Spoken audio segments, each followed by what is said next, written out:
Hello, this is Bridget Brown with Divine Essentials. Alright guys, we are going to do the fire signs, okay? So I did earth, air, now we're going to do fire and water, hopefully. I just woke up because I passed out. I had got up early today to do some stuff for the Etsy store, and then I had to take a nap. So we're going to just see what's going on for the fire signs. I know I haven't done these in a while. I figured I would just do some again and see how people liked it. If they like it, they like it. If they hate it, they hate it. You know, it's everybody's got their thing. Sometimes you get tired of doing the same thing over and over and over and over and over and over. And I've been doing a lot of pick a cards lately.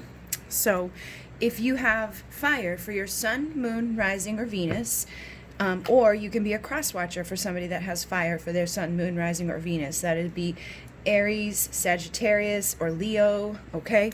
So take it if it resonates, leave it if it doesn't. And then if you do have like a different thing, like say your Aries sun, but your Taurus moon, go check out the earth signs and see if that one resonates for you. Or go check out air signs and see if that one resonates for you. And I don't really think of like a specific... I know there's all different types of astrology. I just go by like what I grew up on, so I believe it would be Western, but I don't know 100% sure.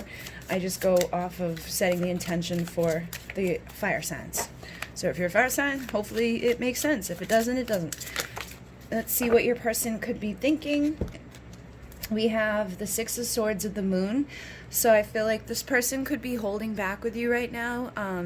They could be like secretly wanting things to get better between the two of you, because we get the Six of Swords, which is like crossing any mental or emotional turmoil. So this person could be very like, you know, secretive about their feelings and their emotions and things like that. They could have some insecurities coming up. They could think like, I don't know if I really want to let you know how I feel. But I feel like this person does actually want for good things to happen, you know, just for better days ahead, basically. And they may not be letting that be known. They may not be acting like that. And that could be because, like, the way you're acting. Okay, so if you're kind of cold with this person right now, or you've been, like, mad at this person, or just frustrated with the whole situation, maybe you stopped chasing, you stopped, you know, pursuing them, you stopped thinking about them as much, you stopped, you know, going after this person. They could feel like maybe you're mad at them, so they secretly don't want to let you know that they're like wanting you to not be mad at them. You know, that could be for some of you. For others of you, there may be a need for healthier boundaries in this connection, because the Queen of Swords, she's usually one that was hurt at some point, so then it usually turns into like a little bit of anger, a little bit of frustration, like, you motherfucker, I'm going to get you, you know. So I'm definitely picking up that for a lot of you, you know, that may be the thing that I said, is that some of you guys are not very happy with your person right now, and so secretly they're like, I hope that things get better. I hope that you're not always mad at me. And with the World of Fortune, I feel like they're wondering like if their destiny is still going to be, you know, able to reconcile with you, because we got the Six of Cups. So I definitely feel like this person, you know, does care about you, does care about the connection, does care about the fact that you're not happy with them right now, if that's the case, and wants to reconcile with you, wants to come back from the past, wants to cross mental and emotional turmoil, wanting to get into better days, getting towards their destiny, wanting their wishes to be fulfilled with that Nine of Cups energy there. So take that if it resonates. If it doesn't, it doesn't. But that's what I'm pretty much getting here, is that somebody wants to make things right between the two of you, but they're concerned that you're going to be a little angry with them right now because of whatever's happened. So let's see if we can get some energies as to like what maybe went down here. What happened?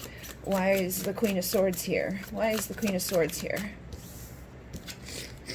So we got the Strength card, and I feel like with that energy, I feel like it may just be that you have to use that for your strength. Like you may have really been hurt by this person. They could have come in and they could have, you know, been great with you, or, you know, things were going all right, and then all of a sudden they ghosted you, or they could have come in and everything was all right, and then all of a sudden they chose to be with somebody else. You know, something could have happened here, and so in order for you to like be strong and to not like fall apart, it's like you got to go to that side of yourself where it's like, all right, fine, I'm whatever, I don't care. When you really do, because underneath there is pain. But usually when we're hurting, we turn it into like, fine, I don't care. You want to hurt me? Whatever. So it's like you're finding your strength to find your value and your worth, to realize that you deserve to be treated better.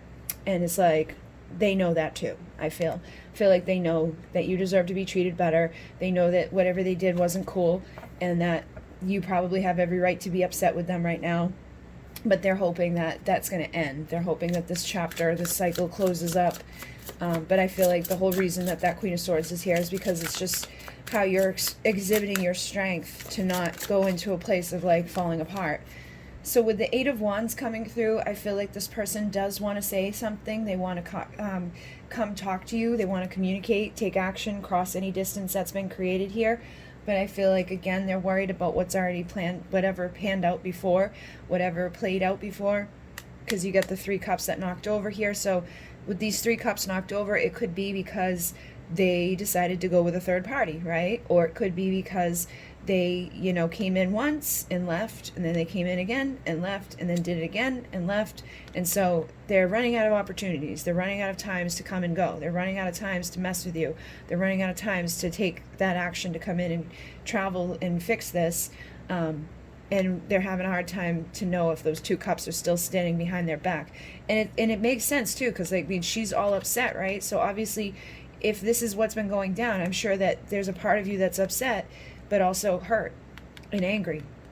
And so they're having a hard time getting past this energy to feel like, okay, is those two cups still standing there? Is this still my soulmate? Is this still the person that I can have justice with? Can I fix what I've done here? Can I make things right? Can I get rid of my karmic relationship if that's what the problem is? Can I get rid of the karmic pattern if that's what it is? Like the pattern could have been them coming and going. There's just some sort of karma or some sort of toxic thing that's been playing out, and I feel like they want it to close, they want it to end.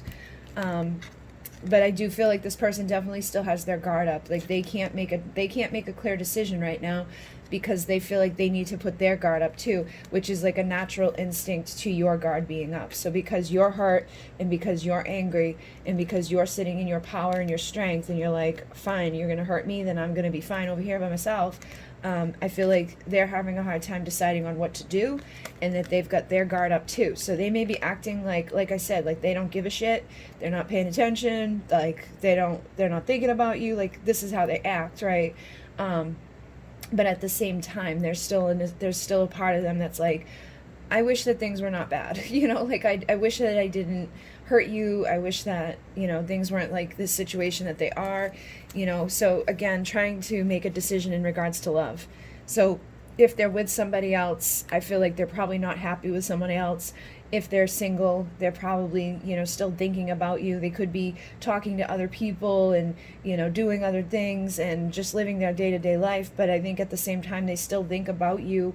They still wonder about this, because you don't put your guard up with somebody if you're not thinking about them either. So with the Judgment card, it's like they do want things to reconcile. They want that resurrection of this thing that feels like it's been kind of dead right now, but they still have their guard up.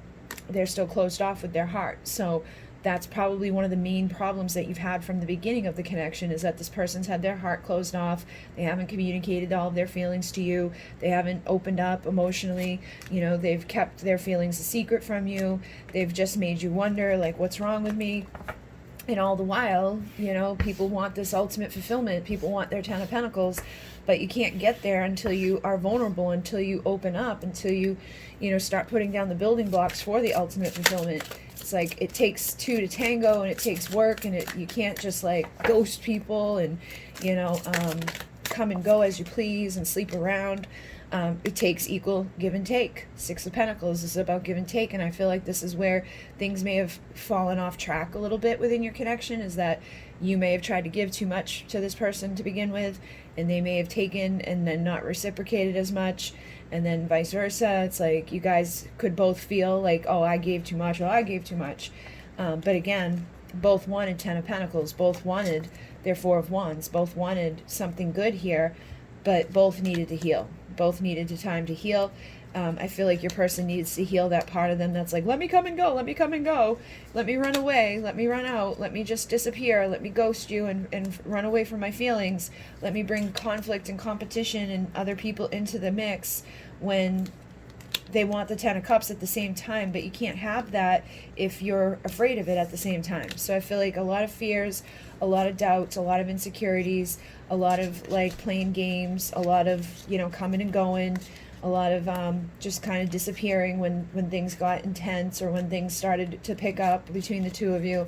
And, you know, all the while still wanting to have 10 of Cups, 10 of Pentacles, 4 of Wands, union energies. It's like the desire is there, but the opportunity or the right moment just hasn't hit yet. Like you guys haven't been able to do it. It's taking this person a long time to be able to get to the place they need to get to commit on that level. But they're not giving up on it. Like they don't want to let go of it completely. I feel like they've had clarity, realizing that you are somebody that they should be connected to, like that they have this strong connection with. You're somebody that they do care about, that they do have, you know, strong emotions towards. But then we have the Devil. So for some of you, they're in a karmic relationship that they're having a hard time getting out of. So they literally cannot give to you equally because they're already taken. And then some of you, they're single, but they are giving their energy to way too many other things, or they're giving their energy out to like multiple people, or they're just, you know, throwing themselves into work or throwing themselves into some sort of distraction. So I feel like, again, there's some sort of karmic thing going on here. And it could have even just been like a test for you to make you stronger, to be like, okay, like, you've got to make your own decision here. You've got to, you know, step up a little bit and say like, okay, I'm not going to just jump in bed with you when you show up. I'm not going to let you come and go as you please. Like, I'm going to have to show my value and my, you know, worth here, and be like, all right, like if you're going to be guarded and closed off, you're not going to tell me how you feel, you're not going to show up for me all the time, you're not going to give equally, then I'm not going to give equally either. And unfortunately, I feel like what this person's response to you doing that was the same thing. Like, fine. So you're both like, fine, I'm fine. But at the same time, you both love each other. And at the same time, neither one of you really truly want to give up. But I feel like you guys are at like a standstill where it's like, I need you to apologize. No, I need you to apologize. Well, I'm going to wait for you to apologize. I'm going to wait for you to apologize. I'm going to wait for you to take the first move. No, I'm going to wait for you to take the first move. So yeah, you guys are kind of at this like standstill right now. And I feel like there's a decision to be made, you know, for many of them. If they're in another relationship, that's clearly like the problem, that they need to choose between the karmic and the divine person. And if they're single, they need to choose between whatever it is that they're doing right now and being with you, like committing and, you know, losing the fear of commitment, losing the fear of giving their heart to someone, losing the fear of telling somebody how they actually feel, you know. So I feel like that's been a major problem for this person. Let's see what they want. We have the High Priestess. So again, I get the energy of like that you've been in this High Priestess energy, like you've been the one that's you know, holding back a little bit right now, being a little secretive, not really giving away a whole bunch of information. Like you're not letting this person know all of your cards anymore. Like you probably in the past would be like letting them know like how you felt and like missing them and like messaging them and being like, hey, how are you? You know, and just kind of trying to get their attention all the time. And I feel like now you may not be doing that. You may be kind of held back and reserved about what you're up to right now, like who you're with, what you're doing. So I feel like they want to know what's going on with you. Like they want to know, are you still receptive to me? Are you still in love with me? Do you still care about me? You know, should I bother dealing with you anymore? Or are you mad at me? Are you done with me? So is there anything else that we need to know? We have the Five of Pentacles. So I feel like your person does feel like they've been left out in the cold from you. Like they feel like you're mad at them, that you're just like cold with them right now. And with the Page of Wands, they may be getting creative on what they're going to do to come back. This is the second time now that the Four of Wands has been on the bottom. It was on the bottom when I pulled out the Five, and it's on the bottom when I pull out the Page of Wands. So when it comes to union, I feel like this person does like to be in your presence. They do like to be on your good side. They do like to be able to come into your life when they, you know, feel like that desire to come into your life. But they need to be able to do it on a grander scale, I feel. And they are starting to realize that. They're starting to figure out, like, all right, I can't just, like, treat them poorly. I can't just come and go. I can't be sleeping with other people, like, and not expecting them to be hurt, you know. So I think they're starting to figure that stuff out, and they're wanting to be able to, you know, heal those things. But with the Five of Swords, I feel like they're afraid. They're afraid of like being defeated. They're afraid of being hurt.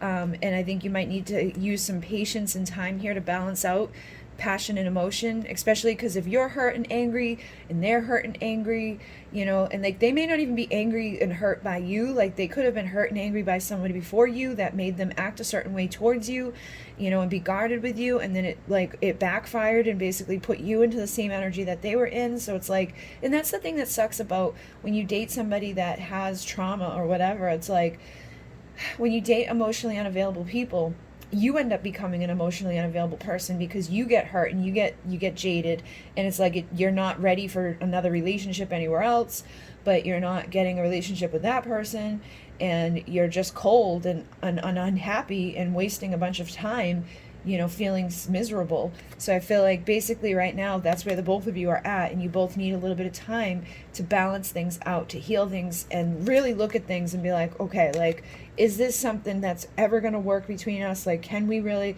figure this out? Or is this something that like I need to, you know, let go of or heal from? You know, it's like sometimes we just have to be honest with ourselves, take the right moment, the right opportunities to start becoming the empress in our own lives, leaning back and allowing whatever's meant to be, and being, you know, single, sexy, confident, independent. Even if this person hurt you, even if this person made you mad or whatever, it's like, don't let them sink down. Don't let them make you sink down to the level of being cold and mean and miserable. Like, be warm, be awesome, be beautiful, be sexy, be seductive, work on yourself, work on your career, work on your money, work on your game, like work on whatever it is that you know, want in your life. Take the next level commitment to yourself, and, you know, just focus on you, and then eventually somebody will come rushing in to communicate truth to you, you know, and that's when you get like a King of Pentacles. That's when you get ultimate fulfillment, is when you're like least expecting it, because you're so busy filling yourself up. You know, it's like you're one pentacle away from it, because you don't need anybody. That's the best place to be. It's like, I don't need anybody, I don't want anybody. Like, you may want somebody, but it's like, I don't really need it, I'm good on my own. And I just, what that does is like allows you to attract somebody that's going to be, you know, valuable, and see your value and match your value and match your values, you know, and see what you deserve and bring what you deserve to the table. So let's see what we have to say from your person. And then we're going to go deeper into this on Vimeo, and we'll get like more about the divine timing of the connection. We'll get more about things that they have to say to you. I use a couple of different decks. I change over to the Witch's Tarot over there, and we can just go deeper into this. We find out more about what they have to say to you. We also find out like what the timeline looks like, and we figure out like where things are headed for the connection, what needs to heal within the connection, things like that. All right, so I have deep wounds from childhood to heal. I know you can help me, but I'm too proud to admit I want or need to be nurtured. So right there you have it. Like, somebody here has had something happen in childhood that could have made them be the type of person that's guarded, that doesn't open up, you know, like the avoidant attachment style. And usually the avoidant attachment style attracts somebody that is in an anxious attachment style. So you may be somebody that's very anxious about this all, and that may be something that over time you went from crying and being miserable and sad and oh my god, oh my god, oh my god, to being angry, upset, and mad. Or you could still be in the sad, anxious like department. And if you're still in that anxious, sad department, you got to try to do something to help yourself relax and calm down and like lean back and get rid of the stress connected to this connection. And if you're mad and feeling frustrated and angry and all of that because of this, again, you want to do something to help yourself relax, to kind of just like get back into this, like, I'm good on my own energy, like, I'm not going to let this person derail my life, I'm not going to let them make me be miserable all the time, I'm going to stand in my power, I'm going to stand in my, you know, confidence. If they're too, you know, proud to admit that they want me to love them, then, you know, there's not much you can do other than love yourself. And something that I've been doing that helps me with my, like, chilling out and relaxing energy is just taking Jupiter CBD oil, which has been, like, life-changing. Like, I've been able to have more energy again. I've been able to just, like, be relaxed all day long. Like, I'm not constantly feeling, like, stressed out, because I've got so much stuff to do, guys. Like, I woke up today because I had to make tons of products, and now I have my sister helping me to do that, and I hired her to help me to do the things with my decks, and I've helped her to do, you know, she's helping me to do other things. Like I pay her to come clean my house once a week because I literally have no time. And then being sick with Lyme, and it's like, I know what it's like to be stressed out, and it's very easy to get put into that energy where you're either very sad and miserable and depressed and anxious, like, oh, when are they coming back? Because like you feel like if they just come back, you won't have to be anxious, you won't have to be sad, you won't have to feel that way. It's like, it's almost like you look at them as the answer to being happy, and that's not a good place to be, because you got to make yourself happy in order to truly be happy. And with her down here, you know, being angry and upset and mad all the time, that's not going to do anything good for you either. So taking something or using something like essential oils, or, you know, like just taking time out to give yourself a bath, you know, like a nice long relaxing hot salt scrub, you know, just taking time out to meditate, doing something that's going to get you out of the anxious energy or out of the like frustrated, stressed out energy is going to be good. And that's what I've noticed. Like Jupiter is like specifically made for stress, which is where most of our physical pain comes from. It's where most of our emotional pain comes from, is just by being stressed out about things like this or about our lives. So just know that this person is probably an avoidant attachment person, because that's the type of energy they're giving off here. And I feel like you may be somebody that has the anxious attachment style, or you could be a little bit of a mix. Like I'm a mix. I have avoidant and anxious, so that means like half the time I have my walls up, and half the time I don't want anybody near me. But the other half of the time, if I really like somebody, I get anxious about the connection, and I'm like, ooh, what are they doing? Are they cheating? Are they lying? Are they God? Oh my God, oh my God. You know, like I get weird. And I feel like that I know is because of abusive childhood. So like if you grew up in an abusive environment where it was like chaotic and stressful, and like your parents were always fighting, and there was alcoholism and drug addicts and craziness going on, can make you be a mixture of those two things. If you grew up with parents that just, you know, would leave you alone a lot, but then come get you after like an hour of you crying, that can make you be an anxious person, because it's like they taught you as a baby to like leave you and leave you and leave you and leave you and leave you, and then finally they come scoop you up, and you're like, okay, so if I just cry long enough, somebody will eventually come pick me up. So it makes an anxious person. It makes the person thinks that like, okay, if I wait long enough for this person who's avoidant because they were left all the time, and they think that they don't need anybody, if I deal with that, you know, if I just wait long enough, they'll come back, which is true. They will come back eventually, but it's like, it's better off to heal it. It's better off to figure out your attachment style and look into ways of healing your attachment style.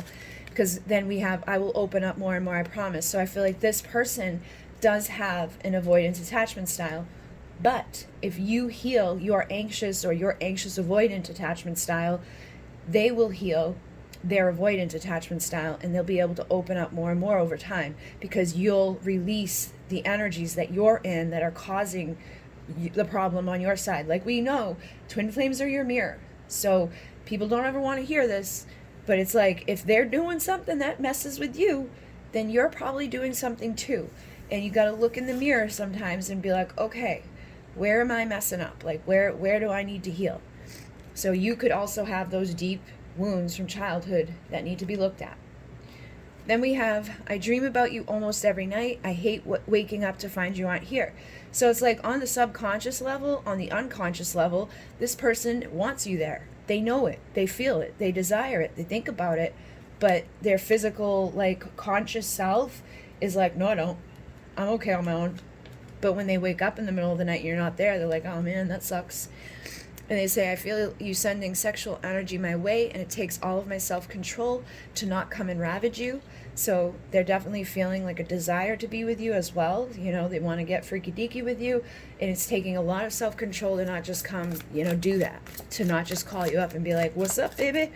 Let's get freaky deaky, you know? And I feel like in the past, they may have been able to get away with that, with like calling you up maybe in the middle of the night, or calling you up and just being like, hey, what's up? And you just jump right back into bed with them. And that's probably where, you know, you again were too anxious. You let your, you know, attachment style be like, if I just jump into bed with him, he'll be happy, and oh my God, and he'll be fine. but you didn't show any value or worth on yourself, so they didn't show any value or worth on you. So anything else this person has to say? It just fell on the floor. 2 of them fell on the floor.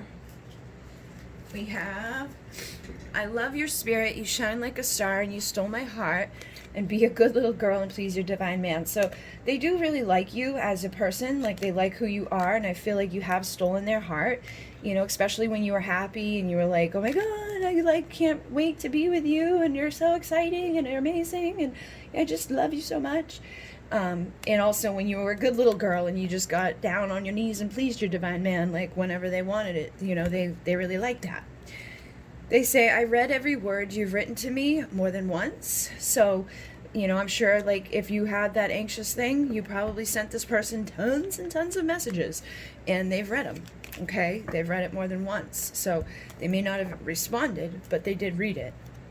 And they say, your body is my weakness and your eyes see into my soul. Also, I love that you can see my truth, but it scares the shit out of me. So they know that you can see into them. Like you can see that they're avoidant. You can see that they're afraid to love you, that they're afraid to open up fully, that there's something there that it's like they either got hurt in a relationship or something happened as a baby, or, you know, something went down in this person's life somewhere along the way that made them feel like it's not safe for them to love. And you see that, and it scares them. And your body is their weakness.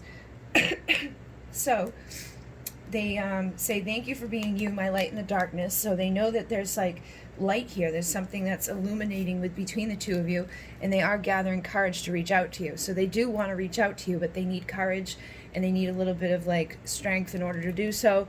And they just want to make love to you somewhere safe and warm, and tell you all their secrets and dreams, and fall asleep in each other's arms. So they want to be with you. You know, it's like nights are the worst for them. It says all their feelings are amplified at nighttime when they're by themselves having those dreams. It's like, I just want to be with her. I just want to see her. I just want to think about her. I just want to be there. Like, I love you and I want to spend time with you. But at the same time, I'm afraid to admit it. I'm afraid to, you know, show it. I'm afraid to give it to you. And I despise others giving you the attention I know I should, but my pride is standing in the way. So again, we see this person's pride is a big problem because they're afraid to admit that they're truly in love with every piece of you, that they truly like you, that they truly care about you. And they say, please let me back in when I come. I'll die if I lose you forever. So this is part of the thing too, is they are nervous that you're going to be like, screw you, I'm all done. You hurt me too many times. And they say, I'll always love you no matter what happens. So even if you say no to them, they're gonna be like, okay, well, I still love you. And they do recognize themselves inside of you. So again, this is most likely a twin flame. It was love at first sight and their first true love. So nobody can take that away from you. Like, this is the first person that they've had true love with. You know, it's like there's actual love between the 2 of you. But this person still has no idea what to say to you. So they're struggling, okay? So, like I said, we're going to jump on to Vimeo. I've already gone way over for your guys's. And we're going to see what else is going on within this person's mind, like what else they have to say to you with this Divine Masculine's confessions. Then we're going to dive into the Divine Time Oracle and see what they're saying for the divine timing of your connection. And then we're going to see like anything else that needs to heal, like what you need to focus on, and, you know, just whatever else comes up in the messages. So if you'd like to join me, that link will be down below. It's $5.55 to rent it for the week, and it's $8.88 for the owning of it. And that link will be down below. And if you're somebody that was struggling from, you know, having that anxious attachment style, there's a link in my description box for the Jupiter. You can save 20% with my code DIVINE. And it really does help. Like, I wouldn't promote something that doesn't help. That I've been taking it. I bought it for my dad. I bought it for my Nana. Like, if I had other people in my life on a regular basis that I knew were struggling with stress, I'd buy it for them too. So it does work. It does help. You know, not even just for that stuff. Just in general, it helps. So thank you very much, everybody. In Renee, namaste.